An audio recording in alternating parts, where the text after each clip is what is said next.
नमस्कार दोस्तों, मैं संतोष। आप देख रहे भारत न्यूज। 2 तारीख को हाथरस में जो हादसा हुआ, जिस तरीके से सत्संग में जो सत्संग ख़त्म होने के बाद जब सत्संग ख़त्म हुआ तो भगदड़ मचा। इस भगदड़ में अभी 100 से अधिक जानें जा चुकी हैं, जिसमें अधिकतर महिलाएं हैं, बच्चे हैं। जो ये बाबा हैं, जो जहाँ पे ये अधिकतर सत्संग कराते हैं, इनका सत्संग मंगलवार को चलता है। लेकिन जब हाथरस में इनका सत्संग हुआ, क्योंकि अधिकतर ये सत्संग मंगलवार करवाते हैं, जब हाथरस में उन्होंने सत्संग करवाया तो भीड़ इतना जुटी। हालांकि डीएम के द्वारा परमिशन ली गई थी इस सत्संग को कराने के लिए, लेकिन भीड़ इतनी थी कि शायद कंट्रोल कर पाना मुश्किल था। जैसे सत्संग खत्म हुआ, खत्म होने के बाद एकाएक भगदड़ मचा। उस भगदड़ में उन महिला, बच्चे, उन व्यक्ति, मतलब इस तरीके से जान चली गई कि जैसे लगता है किसी आतंकी हमले में भी उतनी जान नहीं जाती होगी जिस तरीके इस सत्संग में गया।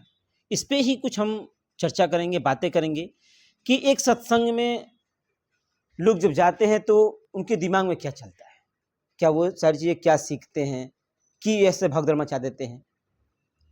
और ये जो बाबा थे, मैं कुछ थोड़ा सा बता दूं इनके बारे में कि ये बाबा जो कि 13 साल तक इन्होंने पुलिस में भी जॉब की। हालांकि ये आईबी में भी जॉब कर चुके हैं, इंटेलिजेंट ब्यूरो में भी जॉब कर चुके हैं। जॉब करने के बाद फिर अपने जॉब को छोड़ करके और ये अपने जो नहीं कहते कि संत महात्मा वाले लाइन, मतलब सीधे सीधे सनातनी धर्म की तरफ ये आ गए और अपना सत्संग करना चालू कर दिया। इसी के विषय में थोड़ी सी हम चर्चा करेंगे राकेश जी से कि आखिर में कोई सत्संग करता है तो या फिर सत्संग में जाता है तो क्या सोच के जाता है। सत्संग होता है तो सबसे पहला सवाल मैं जानना चाहूँगा कि जो हाथरस की घटना है, हाथरस की घटना में लगभग 100 से अधिक जो श्रद्धालु थे, जो यहाँ गए थे सत्संग सुनने के लिए, उनकी जान जा चुकी है। हालांकि उसमें अधिकतर महिला हैं और बच्चे भी हैं। इसके बारे में आप थोड़ा सा बताएं। पहले तो इस सभी दिवंगत आत्माओं को जो श्रद्धालु थे उनको ईश्वर शांति प्रदान करें, ओम शांति, और उनके परिवार को इस दुख से निकलने का ताकत दें, शक्ति प्रदान करें। और एक वीडियो मैंने कल परसों में और देखा हूँ जिसमें उत्तराखंड में 9 परिवार के सदस्य थे जो पानी के धारे में बह गए। धारे में वो भी 5-6-7 लोग ऐसे के थे और वो पानी की धारा में एकाएक, जो कि मैं कहूँ तो हालांकि बरसात का मौसम है, चल ही रहा है, तो फंस गए थे। फंसने के बाद उनकी भी रील बनाने में हुआ, लेकिन बहुत दुखद घटना है। ईश्वर उनकी आत्मा को भी शांति दें। और भी बड़ा, मेरे परिवार के लोगों ने वीडियो देखा। वीडियो देखने के बाद 2-4 मिनट के लिए सबका मतलब एक दिमाग होता है ना, मतलब कि दिल थथम गया। लेकिन मैं ये कहूँ कि दिल थथमा, लेकिन उसके बाद अभी कल की घटना हाथरस वाली हुई है। अगर आप पीछे की जो बात कहें तो उसमें तो सारी जिम्मेदारियां मैं ये कहूँगा तो जो गार्जियन है, अगर आप किसी पिकनिक पे जा रहे हैं तो बरसात का मौसम है, देख ले माहौल कैसा है, कैसा सतर्कता बरतें कि कब पानी बढ़ सकता है, कब नहीं। या शायद यही लापरवाहियां उनकी आज जान की जोखिम में। इस वीडियो से लोगों को सबक सीखना चाहिए, अब ना सीखें तो भाग की बात है। हाथरस की घटना के बारे में, क्योंकि लोग सत्संग सुनने अगर जाते हैं लोग, मैं पहला सवाल आपसे ये करूँगा कि सत्संग में कोई जाता है तो क्या सीखने के लिए जाता है। देखिए, कोई भी सत्संग में जाता हो तो इतना ध्यान दे कि हम सत्संग में गए, ज्ञान लेने के लिए गए। सत्य का संग, सत्संग का मतलब क्या हुआ? सत्य का संग। जहाँ सत्य का जानकारी, जहाँ सत्य को समझना है, सत्य को जानना है, सत्य को ओढ़ना, सत्य को पहनना, सत्य में एक डुबकी लगाना, उसके संग जो व्यक्ति रहता हो रात दिन, उसके संग में हम जा रहे हैं। जैसे कोई भी महाराज हो, ज्ञानी है, तो ये मान के चला जाता है कि उनका साथ जो है, उनका जो ज्ञान है वो सात्विक है और वो सत्य की व्यवस्था को जो समझ चुके हैं, जान चुके हैं, आपको भी उसका ज्ञान करा देंगे। तो जब सत्संग में गए और सत्य का ज्ञान आपको हो गया तो फिर आपको धैर्य आना चाहिए, अंदर शांति आना चाहिए और जीवन को समझने की ताकत आनी चाहिए कि जीवन है क्या। तो कहीं ना कहीं मैं किसी पर आरोप प्रत्यारोप नहीं लगाऊंगा, लेकिन ये बहुत बड़ी भूल है। और कहीं ना कहीं आप सत्संग में न जाकर जिस गुरु के पास आप गए थे उनका आशीर्वाद, उनका कि मतलब इनका कृपा हो जाता तो हम हाई ठीक हो जाए, हो ठीक हो हमारे जो खराब स्थिति चल रही है चल रही वो है। चल जाए, क्योंकि बहुत मैं कहा ये कहूँ कि एक तरह से नामी बाबा जो भोलेनाथ के भी नाम से इनको लोग कहते हैं। हाँ मैं क्या कह रहा हाँ, हूँ? जी जी। तो शायद आप लोग वहाँ गए थे तो सिर्फ यही जानने के लिए गए थे ना कि हमारी दुख तकलीफें दूर हो जाएं। हाँ, लेकिन एकाएक भगदड़ हो जाना। देखिए, भक्ति अलग चीज़ है। ज्ञान लेने के लिए आप गए, ज्ञान पाकर भक्ति में डूब गए ईश्वर की व्यवस्था में। वो जब आएगा तो ये सारी स्थिति नहीं होंगी। ये स्थिति तब होती है जब आप कहीं गए और जिस व्यक्ति के गए अब वो समझ रहे हैं कि वही आपको दे देगा। बस गए, पैर छू लिए अपना एकदम, अब हम पा गए। बात समझिएगा। तो वहाँ जो होड़ लगी पैर छूने की, बात समझिए कि हमारा तुरंत खत्म हो जाए, ये चीज समझना होगा। संसार को समझ, मैं बाबा नहीं हूँ उतना बड़ा ज्ञानी मैं, लेकिन जो मेरी क्षमता है, मेरी कैपेसिटी है, मैं भी एक आश्रम से मैं जो समझ पाया हूँ आज तक, तो सत्य के संग चलो। ज्ञान को देखिए, साधु की जात नहीं पूछनी चाहिए, साधु से ज्ञान लेना चाहिए। तलवार की कीमत होती है, म्यान की कीमत नहीं होती। लेकिन संसार को क्या चाहिए, कहीं जाएगा तो उस साधु के जात के चक्कर में पड़ेगा कि कौन है, कौन सी जात? कौन जात है, क्या है। उसके ज्ञान के चक्कर में जब संसार पड़ जाएगा ना, तो ये सारी सब घटनाएं जो हो रही हैं संसार में सब ठीक हो जाएगा। लेकिन जब तक आप जात के चक्कर में पड़ोगे तब तक ये सब होते रहेंगे, और चमत्कार के चक्कर में पड़ोगे तो ऐसी सारी घटनाएं घटती रहेंगी और इसके बाद भी होंगी। अगर सतर्क हो जाओगे, ज्ञान के चक्कर में पड़ो, ज्ञान के बल पर भक्ति को प्राप्त करो, भक्ति के बल के बाद अपना रास्ता बनाओ, ईश्वर की तरफ पढ़ो, तो सारी व्यवस्था ठीक हो जाएगी। अच्छा, सत्संग जो होता है कि ज्ञान की प्राप्ति करना है, फिर कहीं भी कोई जाता है सत्संग में या फिर किसी भी, आप लोग भी आश्रम में जाते हैं तो वहाँ ये चीज़ होती है ना कि हमें कुछ ज्ञान की प्राप्ति हो और हमें सद्बुद्धि मिले या फिर जो भी हमारे दुख तकलीफ हो वो दूर हो जाए, है ना। लेकिन वो चीज़ें शायद हाथरस में नहीं देखने को मिली। हमें हमें जहाँ तक लग रहा है कि जैसे कि आप सत्संग पूरा सुने, आप सत्संग सुनने के बाद एकाएक भगदड़ हो गया, एकाएक भगदड़ मच गया, तो वो सत्संग सुनने का कोई मतलब नहीं रह गया, वो ज्ञान पाने का कोई मतलब नहीं रह गया कि जब एकाएक आप भगदड़ कर दी। ये एक अनहोनी है, एक घटना है, और घटना घट गई।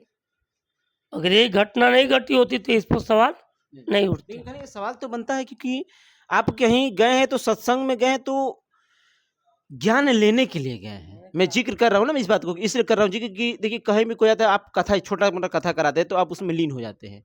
तो ये थोड़ी ना कि कथा कराने के बाद जैसे ही पंडित चले जाते हैं तो आप एकाएक वहाँ से दौड़ने लगते हैं, भागने लगते हैं, शांतिपूर्वक रहते हैं, है ना। लेकिन यहाँ ये हुआ कि जैसे ही वहाँ से वो महात्मा जी निकले, बाबा निकले वहाँ से, तो बाबा के निकलने के बाद ही एकाएक भगदड़ मच गई। हालांकि पहले छूने के निकले लेकिन भगदड़ मच गया।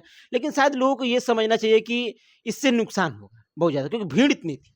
ये आस्था है भाई, उन लोगों की आस्था वहाँ जुड़ चुकी थी। वो ज्ञान लिए न लिए, कितना लिए, क्या लिए, वो जानते हैं। लेकिन जो उनकी आस्था उनसे जुड़ी थी, वो आस्था उस गुरु के पास लेकर गई। अब एक बाइक इस रूप में भीड़ खड़ी हो गई कि वो जब तक भीड़ संभलती, बहुत सारे लोग उसमें कुचले गए, पैर से दबकर मरे हैं। बच्चे बहुत बच्चे ज़्यादा थे, और महिलाएं महिलाएं थी। बहुत ज़्यादा हैं। और कहीं भी भीड़ होता है तो सबसे पहले यही आते हैं। तो ये घटना जो हुआ है बहुत दुखदाई है, और मैं इतना कहूँगा कि ईश्वर दिवंगत आत्माओं को शांति दें, उस परिवार को इस दुख से निकलने की शक्ति प्रदान करें, और भविष्य में कहीं भी जाएं तो थोड़ा सतर्कता बरतें, ज्ञान के लिए जाएं, ज्ञान प्राप्त करके परिवार में आए, भक्ति कीजिए और भक्ति से ईश्वर की तरफ बढ़िए। बुद्ध का भी यही उद्देश्य है, कबीर का भी यही है, राम का भी यही उद्देश्य है, कृष्ण का भी यही है। सब लोग अपने अपने सदगुरु थे अपने में समय के, आज भी सदगुरु भरे पड़े हैं संसार में, पहचानने की क्षमता होनी चाहिए। मतलब ये नहीं कि आप ज्ञान प्राप्त हो गया फिर भक्ति में लीन हो गए हैं तो उस चीज़ों को ग्रहण थोड़ा सा कीजिए, न कि उन चीज़ों को खत्म होने के बाद भूल जाइए फटाक से कि हाँ खत्म हुआ, जैसे सत्संग खत्म हुआ तो चलिए हो गया, अब निकला जाए, भागा जाए। देखिए होता क्या है, लोग भीड़ के साथ भीड़ बन जाते हैं। मैं जा रहा हूँ कहीं तो जरूरी है कि आप भी मेरे साथ जाएंगे, हर आदमी का जब रास्ता बनता है तो अनुभव मिलता है, किसी से हम जुड़ते हैं और वो अनुभव हमारे परिवार में हमारी व्यवस्था को ठीक करता है, हमको धीरे धीरे उसके प्रति आस्थावान बनाता है। अब हम किसी के देखा देखी किसी के साथ में कि चलो चले हम इस सत्संग में भीड़, तो भीड़ जो होती है ना वो भीड़ होती है, कहीं ना कहीं भीड़ वो भीड़ होती है। बात समझिएगा, जो वास्तविक वहाँ भक्त रहे होंगे, जो उनके अनुयायी रहे होंगे, जिनको ज्ञान मिला होगा, उनसे जाकर आप मिलिए, आपको आपको बात बताएंगे। लेकिन अब 50,000 1,00,000 की भीड़ हो जाए, कहा तो ये गुरु ये है, देखा देखी, और वहाँ पर अव्यवस्था फैल जाए, तो वो जो बाबा हैं वो क्या करूँगा, उनको भी तो लोकप्रियता चाहिए। वो देख रहे हैं इतने अनुयायी, इतने भक्त, सभी चाह रहे हैं कि पूरा हिंदुस्तान में हमारे भक्त बन जाए। सही बात, सभी जितने बाबा हैं तो चाहिए रहे कि सब सब लोग भक्त मेरे बन जाएं। महात्मा बुद्ध जब अपने जीवन में काल में थे तो उनको 5 ही भक्त मिले ना, 5 लोगों ने इतना फैला दिया।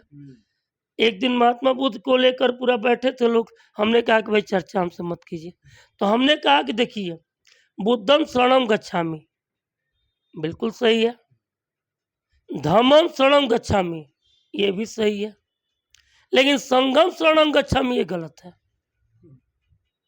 कोई भी जब संगठन बनने लगता है ना और लोग उसको शुरू करते हैं तो उसमें फाल्ट आता है। महात्मा बुद्ध ने क्या किया, अत दीपो भव, अपना खोजी स्वयं बनो, अपने प्रकाश को स्वयं जगाओ, तुम्हारे अंदर ही ईश्वर की व्यवस्था है, उसको जागृत करो। बात समझिए, बाकी सारे आस्था के विषय हैं और आस्था पर चोट नहीं कह सकता। हाँ, रह गया मनुष्य, भगवान ने ईश्वर मनुष्य को विवेक दिया है, ज्ञान दिया है, तो ज्ञान दिया है तो ज्ञान का उपयोग न करोगे और भीड़ के साथ भेड़ बनोगे तो ये सारी घटनाएं घटेंगी। ऐसी घटनाएं तो होती रहेंगी, क्योंकि बहुत लोग होते हैं कि चलो ये भी चल रहे तो हम भी चल चले, हम भी चल चलें। ठीक है, आप जा रहे हैं, अच्छी बात है, सत्संग में जा रहे हैं, पूजा में जा रहे हैं, तो अच्छी बात है, आप जाइए, ज्ञान की प्राप्ति लीजिए, लेकिन अपने बुद्धि से भी काम लीजिए, क्योंकि जब खत्म सत्संग हो गया तो ये सोचिए कि अगर हम भगदड़ होता है, फिर हम दौड़ेंगे तो देखा देखी भी दौड़ेगा, हम वो दौड़ेगा तो हम भी देखा देखी दौड़ेंगे, तो इसी तरह से शायद भगदड़ हो जाता है। और ये भगदड़ होने में जो कि मैं ये कहूँ तो 100 से ज़्यादा लोग की जान जा चुकी है। ऐसे ही थोड़ी सी लापरवाही के चलते 100 से अधिक की जाने जा चुकी हैं, बहुत लोग हवा ऐसा होता है कि जब भीड़ कोई घटना घटती है तो 1-2 लोग उसमें, बात समझिएगा, जैसे नाव है, नाव पूरी भरी हुई है, पानी लबालब गंगा जी बह रही हैं, तो नाव को अगर सभी लोग स्थिर बैठे रहें लापरवाही कर देंगे तो नाव पार करी जाती है। लेकिन अगर 100 लोग बैठे हैं और एक व्यक्ति भी उसमें उपद्रवी निकल गया तो नाव 100 लोगों के लिए काल बन जाती है। यही चीज हाथरस में कहीं ना कहीं हुआ है कि एक ही 2 लोगों के चलते इतना, जैसे नहीं कि मैं कहा जिक्र किया कि अगर वो दौड़ रहा है तो पीछे से वो भी दौड़ेगा, तो हाँ, तो वो अब फिर अफरा तफरी मची होगी, पर सब लोग भागना शुरू कर दिए होंगे कि हाँ, क्योंकि सबको जान की अपनी प्यारी है, सब अपना जान बचाने के चक्कर। वही घटना घटी है। फिर से मैं आपके बात करते हुए समाप्त करूंगा कि ईश्वर उनके परिवार को इस दुख से निकलने की शक्ति दे।